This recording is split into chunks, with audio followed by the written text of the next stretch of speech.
Oh. Here comes my cat. Not my cat, but anyway. I do feed him. It's been raining all day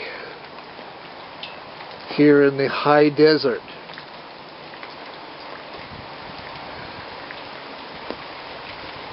Now tomorrow we will have high winds, because after a day of rain we have winds that then dry everything out. Biggest problem is, with the rain, I can't do any projects, so I'm stuck inside watching YouTube and maybe editing a couple of videos to post. So I guess it isn't all bad.